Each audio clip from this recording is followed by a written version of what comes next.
జై శ్రీరామ్. అందరికీ నమస్కారం. Welcome to news Akhanda. నేను మీ కస్తూరి శ్రీధర్. మిత్రులారా, నేను ఇప్పటికే చాలాసార్లు చెప్పిన, ఒక పిల్లినైనా సరే గదిలో బంధించి కొడితే పిల్లి కూడా తిరగబడుతుంది. అట్లాంటిది హిందువులు తిరగబడలేరా? ఎన్నిసార్లని ఎన్ని రోజులని చెప్పేసి ఒకరు మన మీద ఏదో ఉక్కుపాదం వేసి తొక్కాలంటే ఎన్ని రోజులని చెప్పి భరిస్తారు చెప్పండి. ఈ న్యూస్ చూడండి ఒకసారి. నేను ఎందుకు ఈ మాట అంటున్నానో మీకే అర్థమవుతుంది. ఓకేనా? ఉత్తరప్రదేశ్లోని రాంపూర్ జిల్లా, ఇది సమాజ్వాదీ పార్టీకి కంచుకోట లాంటిది. ఈ జిల్లాలో ముస్లింలు ఎక్కువగా ఉంటారంట. అందుకే ఎప్పుడు కూడా ఈ రాంపూర్లో సమాజ్వాదీ పార్టీ నాయకులు ఎక్కువగా విజయం సాధిస్తూ ఉంటారనమాట. ఇక ఈ రాంపూర్ జిల్లాలో సికింద్రాబాద్ అనే గ్రామం ఒకటి ఉంటుంది. ఏది మన హైదరాబాద్లో ఉండే సికింద్రాబాద్ కాదు, ఆడ కూడా ఒక సికింద్రాబాద్ అనే గ్రామం ఒకటి ఉంటుంది అనమాట. ఈ సికింద్రాబాద్ గ్రామంలో ముస్లింలదే డామినేషన్. అవును, మనవాళ్ళ మాదిరి అనుకుంటారా? వాళ్ళందరూ ఎక్కడున్నా కూడా కలిసికట్టుగా ఉంటారు. అదే వాళ్ళ బలం. అది ఇక్కడ హిందువులు మైనార్టీలు ఎక్కడ ఆ గ్రామంలో. ఇక ఆ గ్రామ పెద్ద పేరు వచ్చేసి అఫ్జల్ ఆలీ. ఈ అఫ్జల్ ఆలీ కూడా ఒక పెద్ద మత పిశాచి అంట. ఈ సికింద్రాబాద్ గ్రామంలో 60% ముస్లింలు ఉంటే 40% మంది హిందువులు ఉంటారు. ఈ సికింద్రాబాద్ గ్రామంలో ఒక శివాలయం ఒకటి ఉన్నది. అయితే ఆ శివాలయంలో నెలకు ఒక రోజున అందరూ కలిసి, హిందువులందరూ కలిసి భజనలు అయితే చేసుకుంటూ ఉంటారంట. ఈ క్రమంలోనే నిన్న శివాలయంలో మన హిందూ భక్తులందరూ కలిసి మైక్ పెట్టుకొని, అది కూడా తక్కువ సౌండ్ పెట్టుకొని భజనలు అయితే చేస్తున్నారంట. కానీ అది జిహాదీలకు తలనొప్పిగా మారిపోయింది. మా రంజాన్ మాసంలో మీరు భజనలు ఎట్లా చేస్తారో అది కూడా మైక్ పెట్టుకోనంట ఆ గ్రామ పెద్ద అయినటువంటి ఈ అఫ్జల్ అలీ తన మనుషులను ఆ శివాలయం మీదకి పంపించాడంట. దేనికి? ఆపమని. ఇక పవిత్రమైనటువంటి మన శివాలయంలోకి ఈ జిహాదులైనటువంటి తౌఫీకు, ఇక్బాలు, చిద్దా, షైదా, షకీలు, ఆలీ, గుల్నాజు, అనీసలతో పాటు మరికొంతమంది జిహాదీలు ప్రవేశించారు. మొత్తంగా 50 మంది జిహాదీ మనస్తత్వం ఉన్నటువంటి వాళ్ళు మన శివాలయంలోకి వచ్చారంట. అంతే. ఇక అక్కడ భజనలు చేస్తున్నటువంటి ఆలయ పూజారితో వాగ్వాదాన్ని దిగినారు. ఇది రంజాన్ నెల. ఈ సమయంలో నువ్వు భజనలు ఎట్లా వినిపిస్తావు?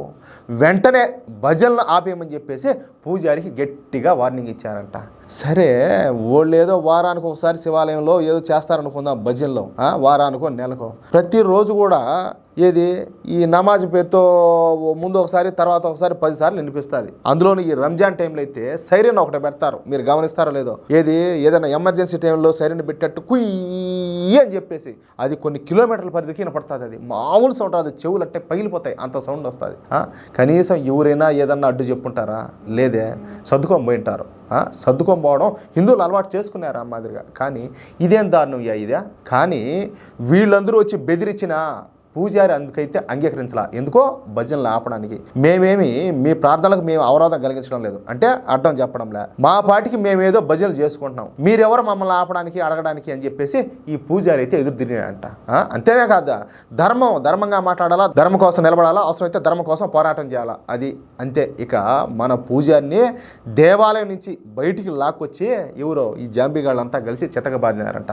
కాళ్ళతో తంతా పూజారిని చిత్రహింసలు పాలు చేశారు. అయినప్పటికీ భజనలు ఆపడానికి ఆ పూజారి అయితే అంగీకరించాల. ఇక మళ్ళీ ఈ జిహాదీలు ఏం చేశారు? పూజారి గారిని మళ్ళీ తనడం ప్రారంభించారు. అయితే ఈ విషయం ఆ సికింద్రాబాద్ గ్రామంలోని హిందువులకు అందరికి కూడా తెలిసిపోయింది. ఒరే, గుళ్ళో ఈ మాదిరి భజనలు చేసుకుంటామంటే ఈ మాదిరి వచ్చి వాళ్ళంతా జాంబీగాళ్ళంతా వచ్చి కొడతారంట ఈ మాదిరి పూజారి గారిని చెప్పేసి అందరికి తెలిసిపోయింది. అంతే, హిందువులంతా ఏకమై ఇక శివాలయానికే బయలుదేరినారు. ఇక మన హిందువులు శివాలయానికి పరిగెత్తుకెళ్ళేసరికి ఈ జిహాదీలందరూ కూడా, ఓరే స్వామి, వీళ్ళందరూ వచ్చారే, ఎప్పుడు కోపం తెచ్చుకునే వాళ్ళు వీళ్ళంతా కూడా కోపంతో రగిలిపోతారు, సిక్కినారంటే కుక్కలు కొట్టేట్టు కొడతారా అని చెప్పేసి పరిగెత్తడం మొదలుపెట్టారు. ఇక మన హిందువులైతే వాళ్ళ వెంటబడి వెంటబడి తరిగినారన్నమాట.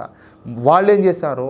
వీళ్ళకి దొరకకుండా పారిపోసాగినారు. ఇక ఈ విషయం పైన శివాలయం పూజారి వెళ్ళి పోలీసులు కంప్లైంట్ ఇచ్చాడు. తనను కొట్టడమే కాకుండా మరొకసారి భజనలు చేస్తే చంపేస్తామని చెప్పి బెదిరించారని చెప్పేసి పోలీస్ కేసు పెట్టాడు. చూడండి, ఇక పోలీసులు ఆ జాంబీగాళ్ళందరిపైన పలు సెక్షన్ల క్రింద కేసులు బుక్ చేసి నిందితుల కోసం వెతుకులాటైతే ప్రారంభించారు. దాడి చేసినటువంటి 50 మంది జిహాదీలలో 12 మందిని ఇప్పటి వరకు పోలీసులు అయితే పట్టుకున్నట్టు తెలుస్తుంది. సరే, ఈ విషయాన్ని అట్లా పక్కన పెడితే మన హిందువులందరూ కూడా ఐకమత్యంతో కలిసి రావడం ఇక్కడ విశేషంగా చెప్పుకోవచ్చు అన్నమాట. నిజానికి ఈ సికింద్రాబాద్లో మెజార్టీ ప్రజలు ముస్లింలే అయినప్పటికీ మన వాళ్ళు ఏ మాత్రం భయపడకుండా మన శివాలయం మీద దాడి చేసినటువంటి ఈ జిహాదీలను కలిసికట్టుగా తరిమి కొట్టడం గొప్ప విషయం అనమాట. అంటే ఇప్పుడిప్పుడే మన హిందువులు అయితే చైతన్యం వస్తుందన్నమాట. ఎన్ని రోజులు భరిస్తారు? సరే, వాళ్ళు ఇప్పుడు మన జనాభా ఎక్కువ ఉన్న చోట ఏడైనా కూడా వాళ్ళ మీద మనం దౌర్జన్యాలు చేస్తుంటామా, దాష్టికాలు చేస్తుంటామా? లేదు కదా. మరి వాళ్ళ బలము వాళ్ళ జనం ఎక్కువ ఉన్నప్పుడు ఎందుకు మన వాళ్ళ మీద ఎందుకు దాడులు చేస్తారు? ఎందుకు ఈ మారి జులుం చూపిస్తారు? మొత్తానికైతే ఇది నిజంగా ప్రతి ఒక్కరు కూడా ఆనందపడాల్సిన విషయం. బహుశా అందుకే కాంగ్రెస్ పార్టీ ఎప్పటికి కూడా హిందువులను విడగొట్టాలని ఈ కులగణన అయితే తెర మీదకి తీసుకొస్తుంది. అర్థమవుతుందా? వాళ్ళ లాజిక్ ఏందో, వాళ్ళ ప్లాన్ ఏందా? ఇది కారణం. అయితే మనం అర్థం చేసుకోలే. ఇప్పటికి కూడా నీదా కులం నాది కులం అని చెప్పేసి మనం కొట్టుకొని వచ్చామంటే పక్క వాళ్ళు బాగా సెలిమంటేసుకున్నట్టు మనం కొట్లాడుకుంటామంటే వాళ్ళ బలాన్ని వాళ్ళు పెంచుకుంటారు. అది విషయం. అయితే మిత్రులారా, ఈ న్యూస్ కనుక మీకు నచ్చినట్లయితే ఖచ్చితంగా ఈ న్యూస్ నలుగురికి షేర్ చేయండి. అదేవిధంగా ప్రతి ఒక్కరు కూడా మీ యొక్క అమూల్యమైన అభిప్రాయాలను ఖచ్చితంగా కామెంట్ చేయండి. అలాగే ఇంతవరకు మీరు కనుక మన ఛానల్ సబ్స్క్రైబ్ చేసుకున్నట్లయితే ప్రతి ఒక్కరు కూడా మన ఛానల్ సబ్స్క్రైబ్ చేసుకోండి, సపోర్ట్ చేయండి ప్లీజ్. జై శ్రీరామ్.